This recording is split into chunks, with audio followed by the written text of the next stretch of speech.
बिस्मिल्लाहिर रहमानिर रहीम बाबुन अल इस्तिंजाउ bill मा अबी क़ाल हदसना Abul Waleed Hisham इब्न अब्दुल मालिक अत-तयालिसी क़ाल हदसना शुअबा अत-तयालिसी क़ाल हदसना शुअबा इब्न अल-हज्जाज शुअबा अन अबी हुवा मुआज़ व इस्मुहु अबू मुआज़ व इस्मुहु अता इब्न अबी मैमूना क़ाल समिअतु अनस इब्न मालिक यक़ूलु कान नबी सल्लल्लाहु अलैहि वसल्लम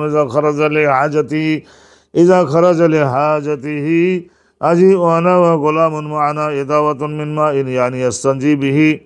আল ইস্তেঞ্জাউ বিল মা, ইস্তেঞ্জা শব্দের অর্থ হলো যখন টয়লেট একজন ব্যক্তি করলেন তখন তো নিশ্চয়ই ওই নিজের ওই স্থানে সেখানে কিছুটা ময়লা চামড়ার সঙ্গে লেগে থাকা এটা তো স্বাভাবিক।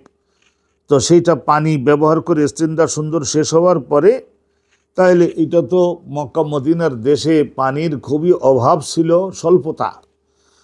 তো স্বল্পতা এটা সত্ত্বেও এটা আগে হয়তো মাটির খণ্ড, পাথরের খণ্ড, শুকনো পাতা, শুকনো কাপড়, শুকনো কাঠের খণ্ড, এই সমস্ত দিয়ে যেগুলিতে কোনো জীবাণু নাই অথচ আর অন্য কোনো কাজে ব্যবহারও করা যাবে না, এই ধরনের সেখানে হয়তো ময়লাটা একটু কমাই নিয়ে তারপরে সেখানে আবার পানির দ্বারা উত্তমভাবে ডলে ঘষে স্থানটাকে পরিষ্কার করে দেওয়া, পরিষ্কার করা ইস্তেঞ্জা মানে মুক্তি অর্জন, ওই ময়লার স্পর্শ থেকে মুক্তি অর্জন, নাজাত অর্জন।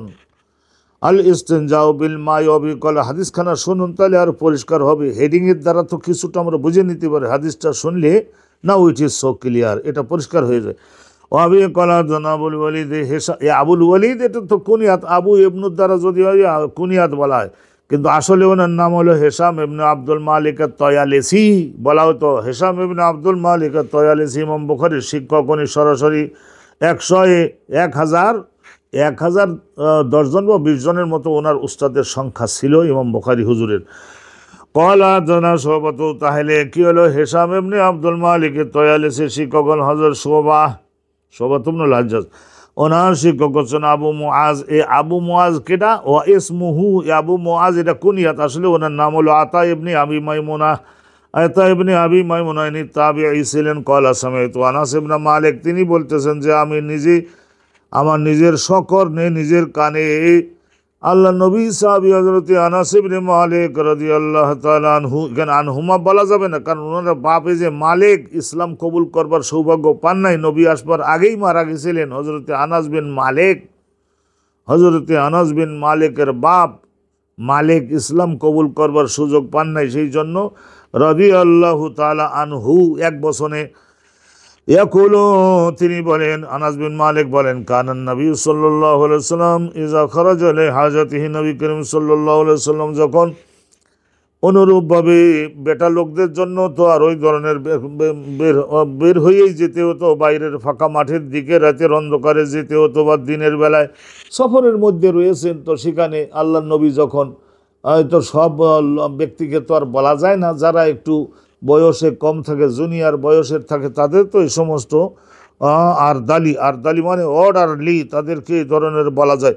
এজা খারাজা, নবী পাক সাল্লাল্লাহু আলাইহি ওয়াসাল্লাম যখন বের হয়ে যেতেন লিহাজাতিহি, তার নিজের হাজাত মানে ওই যে পেশাব মলত্যাগের জন্য, তো ওই সময় আজি ও তখন বলতে হতো না, সঙ্গে সঙ্গে আমরা তো ট্রেনিং প্রাপ্ত, আজি ও মানে আমি আসতাম, এক তো আসতাম আমি, ওয়া গোলামুন আনা এদাওয়াতুন মিন মাইন, আর আমার সঙ্গে অল্প বয়সী আর একটা ছেলে ছিল, সেই আর একটা ছেলে হযরতে মেকদাদও হতে পারেন, হযরতে আলী স্বয়ং হতে পারেন, হযরতে আব্দুল্লাহ বিন মাসউদ হতে পারেন, হযরতে এরকম অল্প বয়সী আরও একজন ব্যক্তি, অল্প বয়সে গোলামুন, অল্প বয়স সাধারণত এই যে 10-12 বছরের বাচ্চাদেরকে গোলাম বলা হয়। আজি ও আমি আসতাম, আর আমার সঙ্গে আর একটা ছেলে মাঝে মধ্যে আসতো, মা আনা, আর আমরা সঙ্গে করে আনতাম এই ধরনের পবিত্র হওয়ার জন্য মাটির তৈরি একটি পাত্রে পানি ভরাট করে নিয়ে তা আমরা যাইতাম, মিনমাইন পানি ভর্তি করে নিয়ে যেতাম।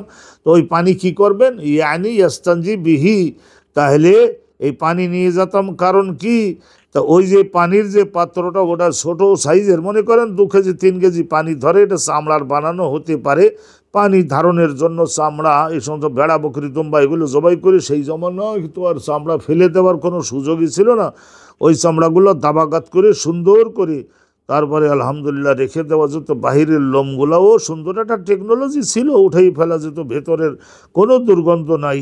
হ্যাঁ, এইভাবে আলহামদুলিল্লাহ এইভাবে করা হতো। ইয়ানি আস্তানজিবিহি, তো ওই পানিটা আমরা রসুল্লাহ সাল্লাল্লাহু আলাইহি সাল্লাম ওইটার দ্বারা ইস্তেনজা করতেন। ইস্তেনজা করা বলতে ওই যে কুলুক ব্যবহারের পরেও আবার নবী পাক নিজের হাতে নিয়ে তারপরে ওই পানি আস্তে আস্তে ঢেলে দিয়ে ওখানে যদি কোনো প্রকারের কিছু থাকে তাহলে সেটা দূরীভূত করতেন, পরিষ্কার পরিচ্ছন্ন হয়ে নিতেন। তারপর আবার ওই পানির দ্বারা যেহেতু 3-4 কেজি পানি ধরতো, অজুও করে নিতেন আলহামদুলিল্লাহ রসুল্লাহ সাল্লাল্লাহু আলাইহি সাল্লাম। তাহলে বোঝা গেল যে এই ইস্তেনজার ক্ষেত্রে পানি ব্যবহার নবী পাক সাল্লাল্লাহু আলাইহি সাল্লাম যেখানে পানি ছিল তখন পানি ব্যবহার করেছেন। আর কোনো সময় যদি পানি না থাকে তাহলে তখন শুধু কেবল কুলুখ যেটা আমরা বলা হয়, পাথরের খণ্ড, মাটির খণ্ড, অনুরূপভাবে শুকনো পাতার খণ্ড, শুকনো কাপড়ের খণ্ড, শুকনো কাঠের খণ্ড, এই সমস্তগুলাকে ব্যবহার করে করে নিজের শরীরের থেকে সুন্দর করে এগুলি ময়লাগুলিকে দূরীভূত করে ফেলতেন। আর খাদ্য খাইতেন কম, তাইলে দেখা গেল যে একদিন দুদিনের মধ্যে একবার একটু হয়, আর শুষ্কতা তো আছেই। আলহামদুলিল্লাহ একখানা হাদিস আমরা শুনলাম, আল্লাহ রাব্বুল আলামিন আমাদেরকে যখন আমরা টয়লেটে যাই তখন আমাদের এইভাবে সুন্দরভাবে যিনি যতটুকু পবিত্র হওয়ার দিক দিয়ে এই হাত পায়ের নখ কেটে ফেলা, শরীরের অন্য জায়গার অবাঞ্ছিত অপ্রয়োজনীয় যে সমস্ত লোম সেগুলো পরিষ্কার করে ফেলা, অনুরূপভাবে মেসওয়াক করার মাধ্যমে গালটা টাকারা জিভের গোড়া পর্যন্ত পরিষ্কার পরিচ্ছন্ন, নাসিকাটাও পরিষ্কার পরিচ্ছন্ন করে ফেলা, অনুরূপভাবে এইগুলি তোমার সমস্ত পরিষ্কার পরিচ্ছন্ন। অনুরূপভাবে যখন ইস্তেনজা করা হয় 1 নম্বর 2 নম্বর, তখন ওই যে সমস্ত স্থান দিয়ে তরল গরল ময়লা সেগুলি উত্তমভাবে যিনি যতটুকু পরিষ্কার করতে পারবেন আলহামদুলিল্লাহ তার জন্য আল্লাহর পক্ষ থেকে সেই পরিমাণে কলবি নূর আসে। তা আমরা সেগুলি মনোযোগী হব এবং চেষ্টা করব। হযরত ইমাম বুখারী উনি আলোচনা শুরু করেছিলেন যে উজুর আলোচনাটা করবেন, কি করে উজু করতে, কিন্তু ওই যে বললাম উজুটা করলাম, তারপরে আবার দেখা গেল যে এইভাবে টয়লেটে যাওয়ার বেগ মানে তীব্রতা দেখা দিল, তখন তো আগের অজু তো ফেটে গেল না, সেটা তো আর থাকলো না। তো সেই জন্য ওই অজু করবার আলোচনা শুরু করে দিয়ে তার এই অজুটা যাতে টেকসই হয়, লাস্টিং করে, তো সেই জন্য এর আগের এই মশলাগুলি বর্ণনা করে দিয়ে আলহামদুলিল্লাহ তারপরে এই আর মাত্র কয়েকটা দিয়ে তারপরে আবার অজুর আলোচনায় ব্যাক করবেন। মনোযোগ দেন, আর এই আলোচনাগুলো একটু ভালো করে শুনে নিন।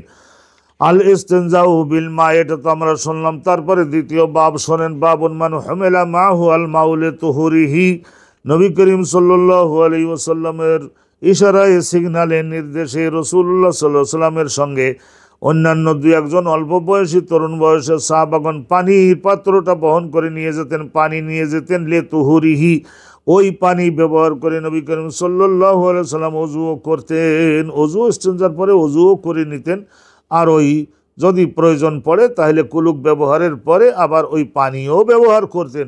ওয়াকালা আবু দারদা, হযরতে আবু দারদা ওনার নাম আসলে কি জানেন? আবু দারদা ইবনু যায়েদ ইবনে কায়েস, সাহাবী মিনাল আনসার। তো ইনি মদিনার আনসারি ছিলেন, আল্লাহর রাসূলের একজন উনি সাহাবী ছিলেন।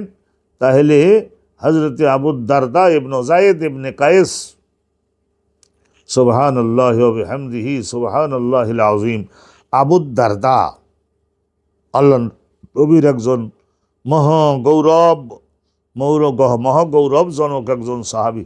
ওয়াকালা আবু দারদা, হযরতে আবু দারদা ওনার কাছে যখন কোনো লোক মাসলা জিজ্ঞাসা করত তখন উনি আবার পাল্টা বলতেন, আলাইসা ফিকুম সাহিবুন আলাইনি ওয়াত তুহুরি ওয়াল ফাসাদ, তো তোমাদের এখানে হযরতে আব্দুল্লাহ বিন মাসউদ নাই? আমার কাছে এই মাসলা জিজ্ঞাসা করতে কেন তোমরা আসলা? মহাপণ্ডিত নাই এখানে? সাহেবুন আলাইন, রসুলুল্লাহর 2খানা জুতা মোবারক অগ্রসর করে দেওয়ার দায়িত্বে যিনি নিয়োজিত ছিলেন সারা জীবন, নবী পাকের 2খানা জুতা ঘাড়ে নিয়ে মাথায় নিয়ে কিভাবে তিনি চলতেন, সুবহানাল্লাহ। সাহেবুন আলাইন হযরত আব্দুল্লাহ বিন মাসউদের শেষে লকব হয়ে গেল সাহেবুল আলাইন, রসুলুল্লাহর 2খানা জুতা বহনকারী। ওয়াতুহু, রসুলুল্লাহর জন্য ওই ওযু করবার পানি বহনকারী, পানি জোগাড় করে যে দেয়, ওয়াল ওয়াসাদ, রাসূলুল্লাহ সাল্লাল্লাহু আলাইহি ওয়াসাল্লাম যখন ঘুমাতে যাবেন তখন নবী পাক মাথার নিচে দিবেন যে বালিশটা, সেই বালিশটা কোন বালিশটা সেটা, তো সেইটাও সংগ্রহ করে এনে ঠিকমতো নবী পাকের মাথার নিচে দিয়ে দেয়া। অনুরূপভাবে ওযুর পানি সংগ্রহ করে ঠিকমতো আবার সামনে ধরা। অনুরূপভাবে জুতা, আবার কোনো কোনো রিওয়ায়েতে আছে যে মেসওয়াক, এই সমস্ত নবী পাকের সো ক্লোজ। তো উনি নাই, উনি থাকলে আর এই মশলা তোমরা আমার কাছে আর জিজ্ঞাসা করো না। আব্দুল্লাহ বিন মাসউদকে জিজ্ঞাসা করো, তাহলে উনি থাকতে তো তোমরা আমার মতো ব্যক্তির কাছে তো তোমাদের আশা লাগে না, এইটা উনি বলতেন। তাইলে বুঝে দেখেন যে হযরত আবু দারদার মতো সাহাবী উনি আব্দুল্লাহ বিন মাসউদকে কিভাবে বলতেন। সুবহানাল্লাহি ওয়া বিহামদিহি ওয়া বিহি ক্বালা হাদানা সুলাইমান ইবনে হারবিন ক্বালা হাদানা শুআবাতু আন আতা ইবনে আবি মাইমুনা ক্বালা সামি'তু আনাসান ইয়াকুলু কানা an-নাবিয়্যু সাল্লাল্লাহু আলাইহি ওয়াসাল্লাম ইযা খারাজা লিহাজাতি তাবি'তুহু আনা ওয়া গুলামুন মিন্না মা'না ইদাওয়াতুন মিন মা। নবী করিম সাল্লাল্লাহু আলাইহি ওয়াসাল্লাম শোনেন, ইমাম বুখারীর উস্তাদ হলেন সুলাইমান ইবনে হারব, তার শিক্ষক হলেন হযরত শুআবা ইবনুল হাজ্জাজ, তার শিক্ষক হলেন হযরত আতা ইবনে আবি মাইমুনা, তার শিক্ষক হচ্ছেন হযরত আনাস ইবনে মালিক। ইয়াকুল আনাস বিন মালিক বলেন, কানা নবী সাল্লাল্লাহু আলাইহি ওয়াসাল্লাম ইযা খারাজা লিহাজাতিহি, নবী করিম সাল্লাল্লাহু আলাইহি ওয়াসাল্লাম যখন এই নিজের কাজায় হাজতের জন্য নিজের ঘরে থেকে বের হয়ে ফাঁকা মাঠের দিকে যাইতেন, তাবি'তুহু আনা ওয়া গুলামুন মিন্না, আর আমি তার সঙ্গে যাইতাম, আর আমার সঙ্গে আমাদের এই আনসারি কবিলার মধ্য থেকে আর একজন অল্প বয়সী ছেলে ছিল, সেও আমার সঙ্গে দৌড়ে যেত, আর আমরা দুইজন মিলে নিয়ে যেতাম ইদাওয়াতুন মিন মা, পানিপূর্ণ 3-4 কেজি পানি ধরে, এই ধরনের চামড়াটা একটা মশক, মাস্ক, মিম সিন ছোট কাপ, এদাওয়াতুন বলা হয়। এদাওয়াতুন মানে পানিতে পরিপূর্ণ একটি চামড়ার তৈরি পাত্র, এবং তার একটা মুখ আছে, মুখটা খুলে দিলে ট্যাপের মুখের মতো পানি পড়তে থাকে। নবী করিম সাল্লাল্লাহু আলাইহি ওয়াসাল্লাম ওইটার দ্বারা কি করতেন, ওযু করতেন। আর ওইটার দ্বারা অনেক সময় যদি দেখা যায় যে কুলুক ব্যবহারের পরেও যদি একটু সন্দেহ থাকে, তাহলে ওই পানি ব্যবহার করে তাহলে ওই স্থানটাকে সুন্দর করে পরিষ্কার পরিচ্ছন্ন হয়ে নিতেন। সৈয়দু আত-তাহারাহ মুআল্লিমুত তাহারাহ, আল্লাহর রাসূল। আলহামদুলিল্লাহ, এখান থেকে আমরা জানলাম যে এইটা পানি সুনিশ্চিত করতে হবে, এবং আলহামদুলিল্লাহ কুলুক টুলুক এগুলির ব্যবস্থাও আছে। আলহামদুলিল্লাহ, সেটার আলোচনা আমরা শুনবো। আজকের এই পর্যন্তই। বারাকাল্লাহু লানা ওয়া লাকুম ফিল কোরআনিল আযীম ওয়া ফি ইত্তিবা'i সুন্নতি রাসূলিল্লাহ সাল্লাল্লাহু আলাইহি ওয়াসাল্লাম।